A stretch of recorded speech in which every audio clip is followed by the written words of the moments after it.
Hello，大家好，我係阿 K，歡迎返嚟我嘅頻道。各位仲打拼緊嘅朋友仔，今日唔傾股票，想同大家傾傾一個人生課題。點解過得好嘅人平時越低調，經常會消失於社交媒體、朋友圈呢？根據我觀察，尤其人到中年，唔好以為懂得晒命係威水，因為一個唔覺意會惹禍上身。呢個道理不單止係處世智慧，仲可能係保護自己同身邊人嘅關鍵。如果大家對以下內容有任何睇法，歡迎留言分享。入主題之前，老規矩，記住幫我按個 like 訂閱頻道，開埋隔離小鐘仔，咁你就唔會錯過我每一個星期六嘅最新投資分享啦。如果大家需要開設證券賬戶，不妨可以望下面資訊欄嘅資料。另外，我自己係另一個平台有自己付費會員頻道，主要分享我自己操作同埋心得。資料同樣係資訊欄，如果有意加入，都只係一杯咖啡仔價錢，希望得到大家幫手支持啊！好啊，我哋入內容部分啊。人到中年，務必要學識唔出聲，多做事。順境時要低調，逆境時更要低調。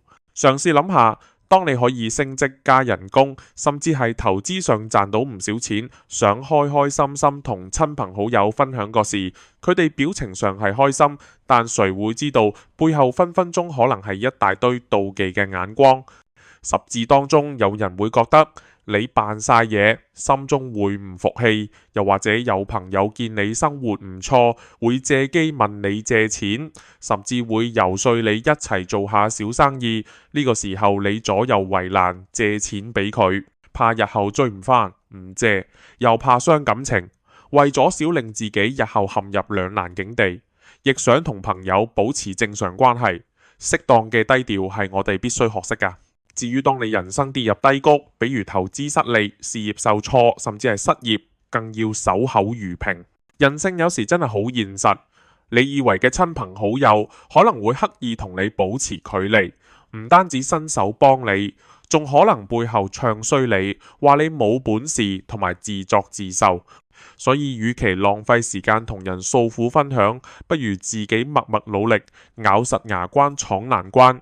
等有朝一日，當你重新企返起身，再細說當年嘅煎熬，還好吧。因此，不論順境逆境，低調都唔係一種消極退縮睇法，而係一種內心嘅修養，一種聰明嘅自保方式。人到中年，見過嘅世面多咗，經歷嘅風浪多咗，不張揚，不炫耀，安靜過好自己嘅日子。而呢種低調又可以應用喺3個地方身上。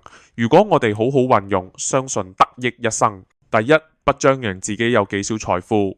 中國作家莫言有句說話講得夠晒貼地，金錢就好似內褲，你要有，但不必逢人就證明你有。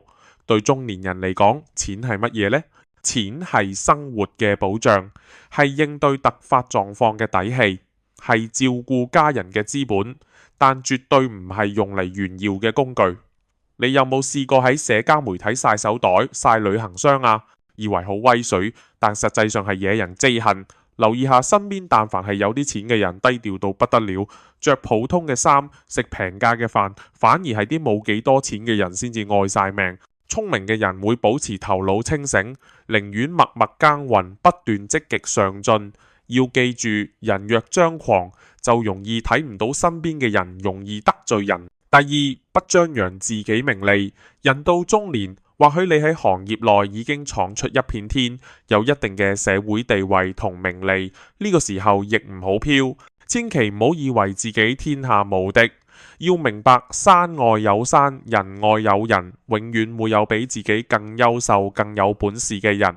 如果總係高調炫耀自己嘅成就，隨時會引起公司同事嘅反感，唔難會被對手針對。第三，唔張揚自己幸福。無論你嘅家庭有多溫馨，另一半有多體貼，子女有多優秀，呢啲都係屬於你自己嘅私人財富，係你埋頭苦幹咗大半世先換嚟嘅幸福。要知道呢類家庭事根本又唔使逢人就講，就好似你屋企有塊美玉，理應你好好珍藏、細心呵護，而係成日拎出嚟招搖過市，日子係過俾自己睇嘅。